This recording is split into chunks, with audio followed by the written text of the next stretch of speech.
Hello, everybody. It's Jen and Kanana, and I want to give you 20 top 10s to being frugal on how to save money and how to let your money stretch as far as possible. Number one is once a week, have a clean out of your cupboard meal, clean out your fridge. See what's left in your fridge at the end of the week of the fresh produce that might be going bad and stuff. Make a vegetable soup, or I like making a garbage pail soup of all the little bits of leftovers that things will go together. Like you don't want to mix curry with something else, but and make a garbage pail soup, make a vegetable soup with the things, or just have a meal of a smorgasbord meal and eat all the bits and leftovers. It will save you money, you won't waste the food, and you will make room in your fridge. Number two, check out my flyers. I like to do the Flip app where it's on my phone, find the sales, only buy things on sale when you're going groceries. Buy it, figure out what your best buy price for your area is, and buy it then. Don't go and spend $8 a pound on steak this week because next week it'll be $2 a pound. So, figure out your menu plan from that. Um, Number three is to eat out less. Whatever your budget is for eating out, try and cut back on it. It'll save you money, you'll be healthier because you're cooking more things at home. If you like certain things that you like at the restaurant, try and look on Pinterest or all recipes and stuff and find recipes to make it yourself.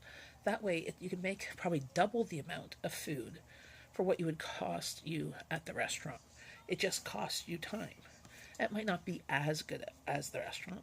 Like I make homemade sushi and Vietnamese rolls and hot and sour soup and pad thai. Not as good as the restaurant because they're making it, but it's pretty darn good, and my family's not complaining. Another thing to do, so that's number four, is to stock up when things are on sale. When you see Campbell's soup on sale, usually in September for back to school prices for like two for $1 or maybe even three for $1, buy enough to last you till the next time it's on sale. Usually most things go on sale every 6 weeks, but your rock bottom prices is usually seasonal, sometimes once a year, sometimes twice a year. So around Thanksgiving time here in Canada, and also just before your Thanksgiving of States, a lot of baking items go on sale. Those are your rock bottom prices. I always stock up on a lot of butter at that time and throw it in the freezer. It's not going to go bad. So stock up on things that you actually use. So try and budget or pre-budget for it for in the future, for when it's on sale. And when you do find stuff on sale or marked down, buy it if it can fit into your budget. If it can't, then let it go.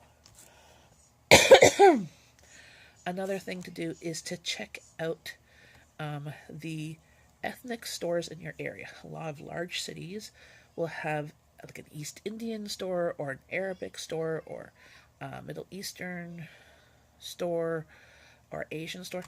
They are really good places to find fresh produce cheap. They're really good places to find unique items and smaller versions of it for cheap. Or, and just to, like things of big bags of rice, you can get them usually really dirt cheap there. Um,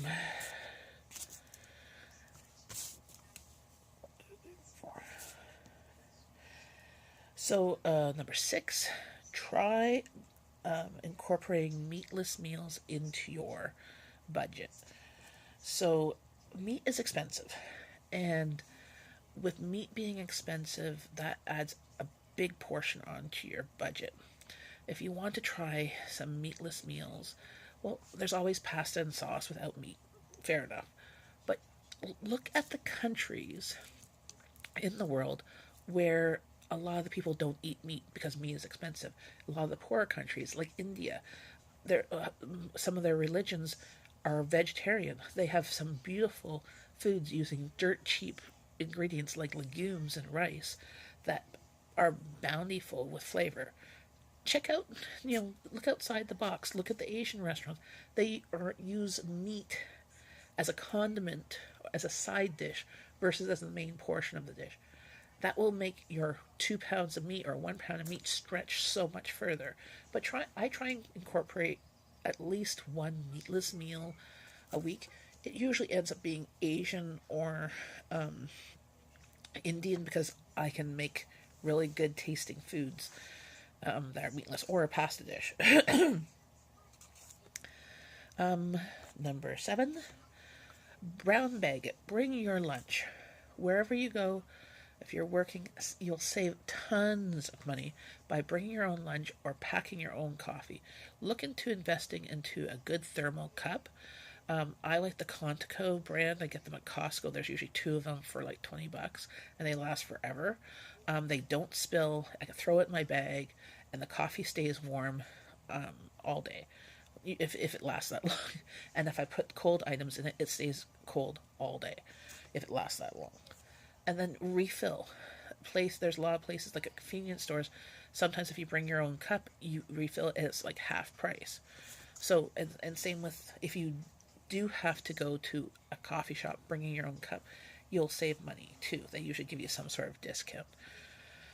But brown bagging it will definitely save you money, because a lunch at anywhere is about $5 to $10 on the cheap. So 5 times a week, that's $25. If you can make your own sandwich, you can make a much more bigger, healthier, heartier lunch for $5 than you could at a restaurant for that same price. So 8, if you go out for dinner, consider splitting a meal with your partner or your friend, and getting an extra side of fries or extra side of onion rings. So get a burger with fries with an extra side of fries. You can share that. Usually in most restaurants in North America, the portions are huge, especially if you go to like a diner type. Or think about getting like one meal and one appetizer. It'll cut the budget down of what the bill will be. And also, don't get the pop or the coffee or anything like that unless it's already included. Just drink water. Nothing wrong with that. If you do have to go out for a meal with colleagues and stuff, especially if it's a business meal or that, instead of meeting after work, try and do a lunch, because usually at lunchtime, especially in the inner cities and stuff like that, a lot of restaurants tend to have lunch specials where they'll have similar stuff that they have at the supper time, but cheaper, maybe, or they'll do like half a sandwich and soup for half the price of a whole sandwich. They will have some specials. They're trying to encourage you, and sometimes these places will also include your pop or your coffee with the meal, an incentive for you to come there. So you'll say, supper is usually about $20 or more, while a lunch is about $10. So if you have to go out for work and stuff like that, or with family and stuff, try and steer them towards lunchtime than supper time, because supper time, you're at least where I'm living, you're paying $15 to $20 at a sit-down restaurant.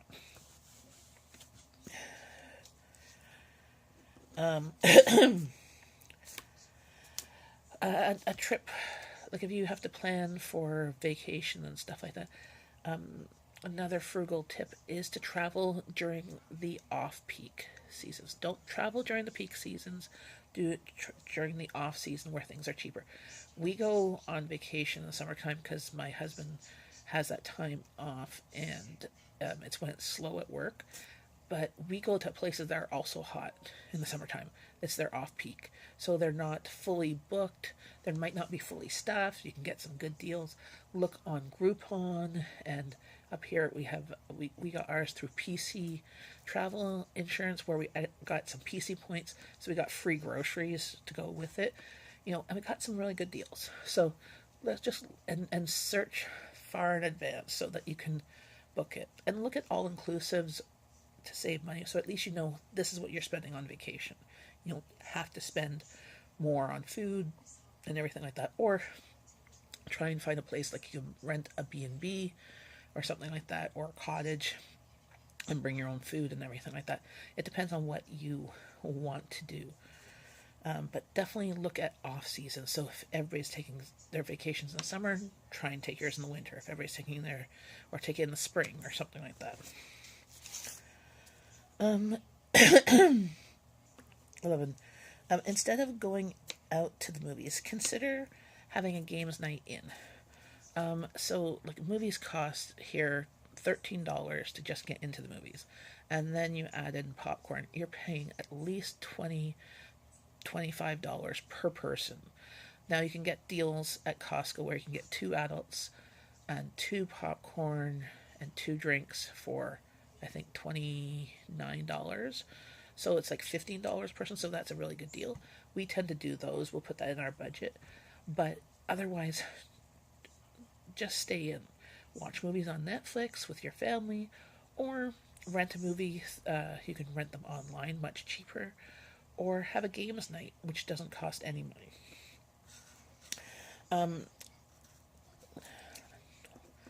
If Number 12, if you do go to the movies, look for ways of getting your movies for free.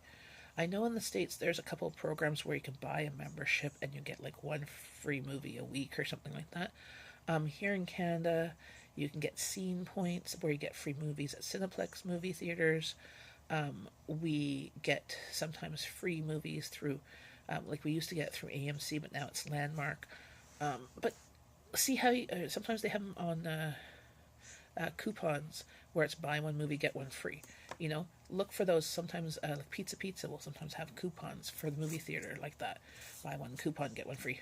We've gotten them off of taco kits too, of buy one movie ticket, get one free.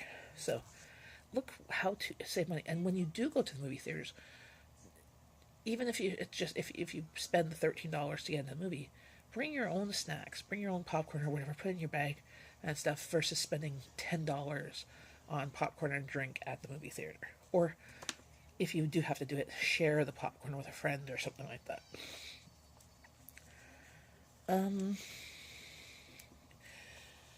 13. If money is tight and you're trying to be frugal and you're trying to get more money to pay off more bills and try and get out of debt, look for a side hustle. So that's a way of getting a second job, or maybe driving Uber, or if you're crafty, selling stuff on Etsy, or maybe if eBay is an option, sell some stuff on eBay or Amazon. Look at somehow to get more money in. Maybe babysitting. If you're a good writer, editor type person, you can try and edit people's stuff or help people write resumes and stuff like that, and earn a few extra dollars. It's one way to kind of get more money in and saving you money. 14. Nip the bad habits that you have. So if you smoke or you drink or you gamble or you like to go to Starbucks and stuff, those habits, when you're trying to save money, you need to cut them down or cut them out, if you can. I mean, I strongly encourage you to, because smoking is really expensive. If you cut that out, you have all that money that you spent on cigarettes to put on groceries or put on bills or put on extra payment on your mortgage. I don't know. Same with, like, I like Starbucks just like the next person, but I try and use it as a treat. I used to do it a bit more when I had more money, but now it's like, I do it more a treat, and I try and save up the free drinks, because you get points and stars and stuff like that. I tend to go places, if I'm going to go for coffee, I'll go to Tim Hortons or McDonald's, where you're paying $2 for a coffee instead of $6. So try and cut things down, cut them out, bring your own coffee.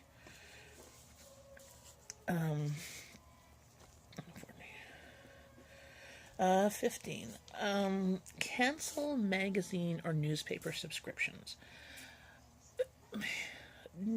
Very few people have the time to sit down and read the magazine, read the whole newspaper, and really get the amount of stuff out of it, getting their money's worth.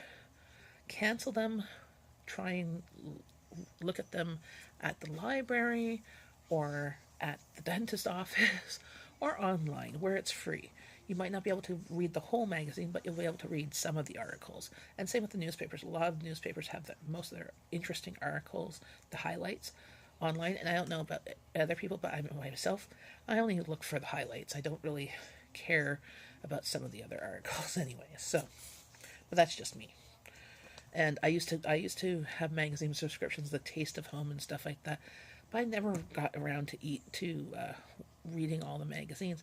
I would clip I wanted them for the recipes. I didn't get around. Now there's online versions. There's Pinterest and stuff. That costs nothing.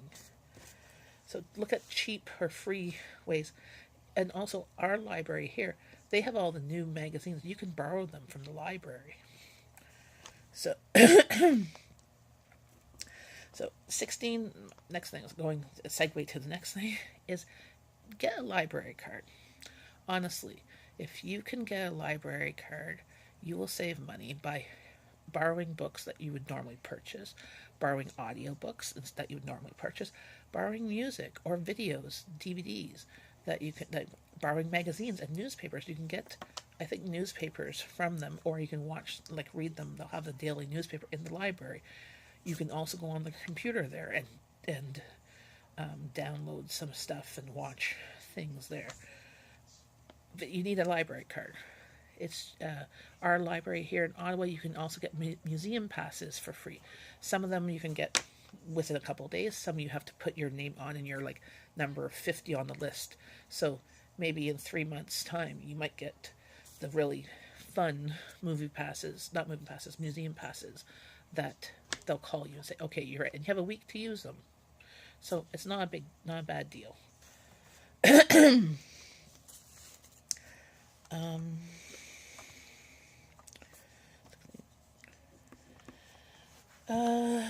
So 17.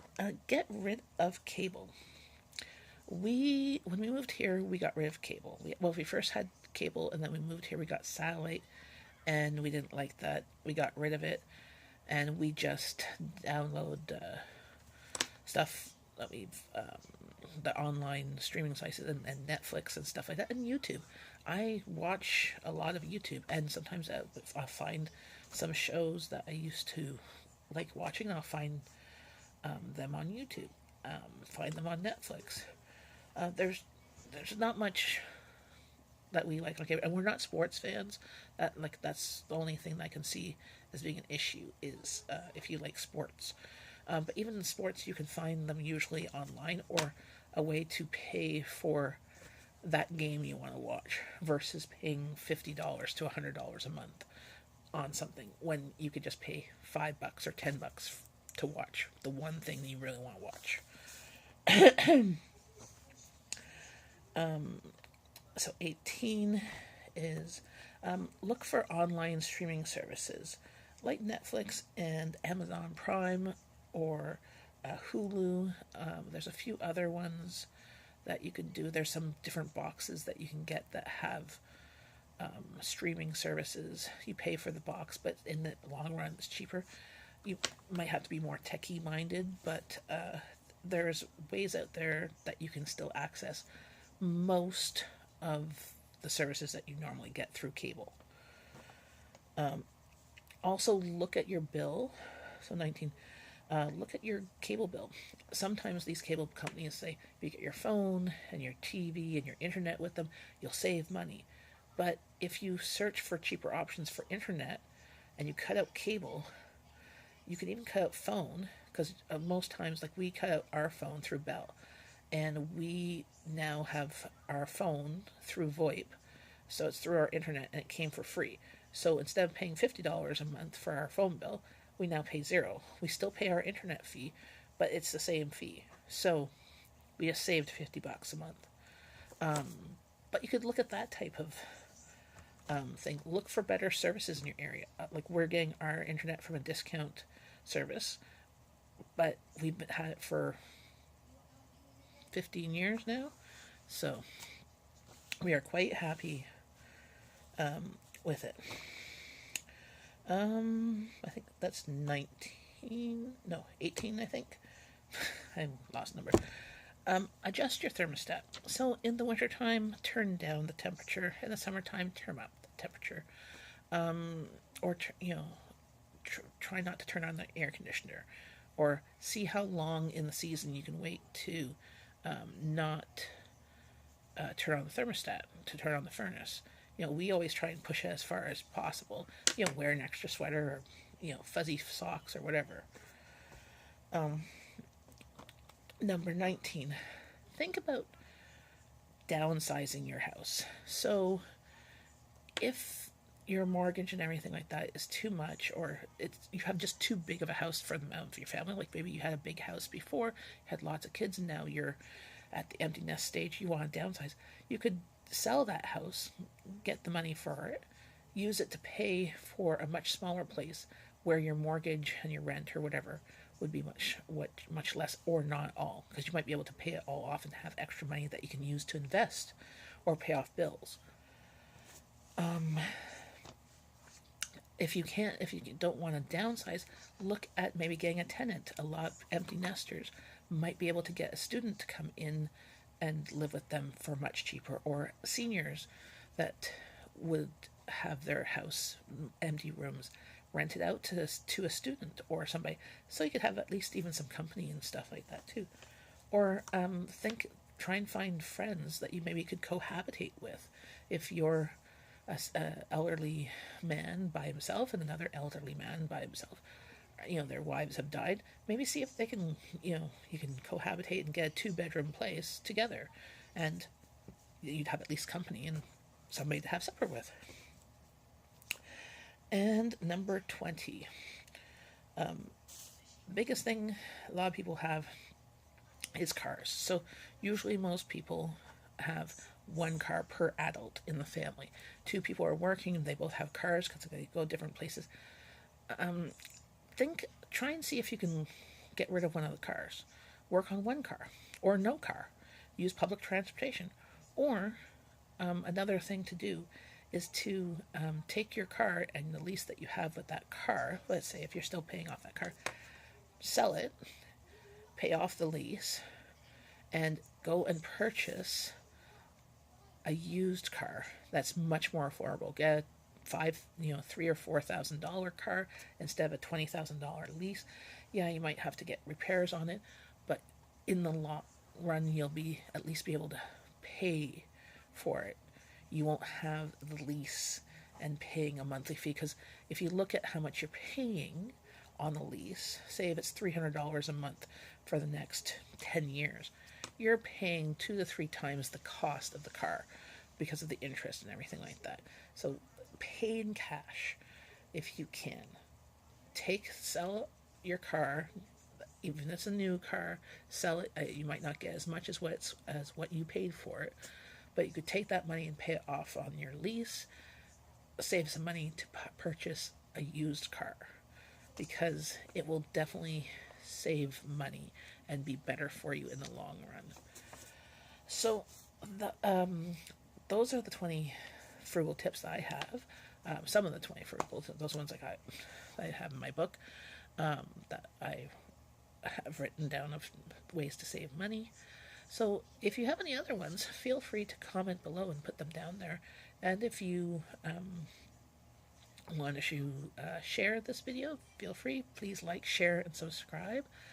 And have a great day. And I'll do some more research and see if there's other things that I would suggest to save money and be frugal.